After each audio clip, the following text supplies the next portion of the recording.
Think of the last time you bought a leather belt, tasted a steak, or admired a luxury handbag. All of these everyday items start their journey in places most people never see: Australia's massive cattle processing facilities. Here's how millions of cows are processed in Australia in modern processing facilities. Processing cows in Australia doesn't just start inside the plant. It actually begins much earlier. Think about it. The cattle are usually gathered right out of the open fields where they were raised on the farms. Then they're hurried through crowded yards and pushed onto trucks. Next, they take a trip to the holding yards. Once the animals arrive there, they're unloaded, given some water, and allowed a good rest after that long drive. Why the rest? Well, some of these cattle travel hundreds of kilometers from their rural homes just to get to the slaughter facility. Once they're at the abattoir, workers gently guide them through races that are curved. These curved races are specifically designed to reduce stress and keep the whole movement smooth. Cattle naturally avoid walking in straight lines, and Australian plants smartly use that fact to their advantage. Besides, good animal handling isn't only the ethical thing to do, it definitely impacts the final meat quality too. But the next step is the most talked about, the most controversial, and the most tightly regulated. When the cows finally get to the slaughterhouse, they're already super stressed out. Despite that, they're instantly thrown into a terrifying, unfamiliar place. Get this, Australian law actually lets these animals go without food or water for up to 48 hours. Plus, in most cases, nobody even has to record when they last ate or drank anything.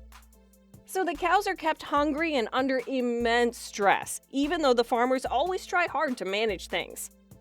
Now, in Australia, stunning is the legal standard. This just means the animal is made unconscious before slaughter, so it can't feel any pain at all. Sadly, to kill them, workers usually stun them using a captive bolt gun. That means the cows take a powerful strike right to the forehead. Different plants use different systems. Some are typically mechanical or electrical, and the operators undergo serious training. There are a few limited exceptions for specific religious slaughter methods, but those are still closely monitored by regulators. Slaughterhouses are under huge pressure to move incredibly fast. The faster the line moves, the more animals they can process, right? When you have an environment full of fear, rushing, and animals that resist, mistakes are definitely going to happen. In cattle facilities, up to 5% of animals might need to be stunned a second time because the first bolt didn't work. Think about that. Thousands of cows feel that first blow without passing out. Then they're stunned again, and that is brutally painful and stressful for the cow. From here, the entire journey takes a sharp turn. The cow is bled by trained workers, then moved into a series of tightly controlled stations, which include hide removal, cleaning, trimming, and finally initial inspections before processing. Everything is measured, timed, and documented. Even a small mistake can contaminate a carcass, so hygiene protocols are enforced minute by minute. After dressing, the carcass heads are placed in a chiller, which is a giant refrigerated room designed to bring internal temperatures down safely and quickly. Proper chilling prevents bacterial growth and preserves texture and flavor. At the same time, vets and inspectors examine carcasses to ensure they meet Australia's strict food safety standards. Once chilled and approved, the real breakdown begins. Next, the process shifts into high gear. If you love sirloin, ribeye, minced beef, or brisket, this is where the magic happens. Skilled butchers, often supported by automated cutting lines, separate the carcass into primal cuts like rump and rib, trim, bones, and export-ready sections in the facility. After which, everything is graded for quality, weight, fat content, and destination. Much of Australia's beef is exported, so packaging is designed to meet global requirements. But what happens after the meat is boxed is something most people never think about. Once the boxes leave the boning room, they're quickly stacked onto pallets. From there, they're loaded right into refrigerated trucks or special shipping containers to enter the cold chain. If the meat is for people in Australia, the deliveries head out to local butchers, grocery stores, wholesalers, and restaurants. If it's for export, those containers travel by road and then by ship, making their way to over 100 different countries worldwide. All of this is monitored through strict traceability systems, so every product can be tracked from farm to factory to consumer. Most people imagine that a cow enters a factory and exits as steaks, mince, and maybe sausages only. But that's only a tiny fraction of the truth. Inside modern Australian processing facilities, almost nothing goes to waste. In fact, every part of the animal begins a second life, sometimes in ways you'd never expect. Once the carcass leaves the main processing line, workers in the rendering, offal, hides, and co-product departments take over.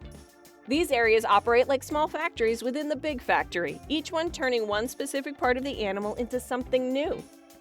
It's here that the real invisible economy of the beef industry begins. The hide travels to the curing area, where it's salted, stacked, preserved, and then sent off to tanneries. Later, it's converted to handbags, belts, jackets, car seats, boots, and even luxury leather goods you see in store windows.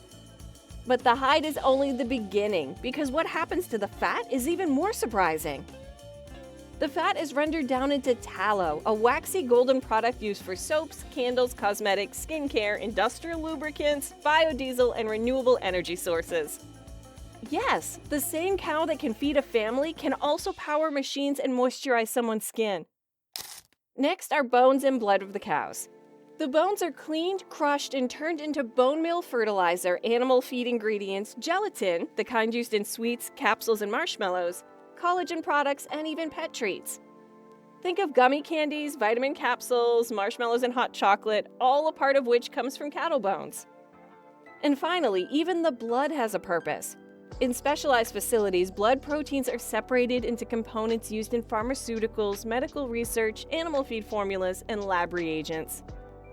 This is the part of the journey that few people ever hear about, but it's one of the most valuable. The industry is changing and fast. And here's the twist.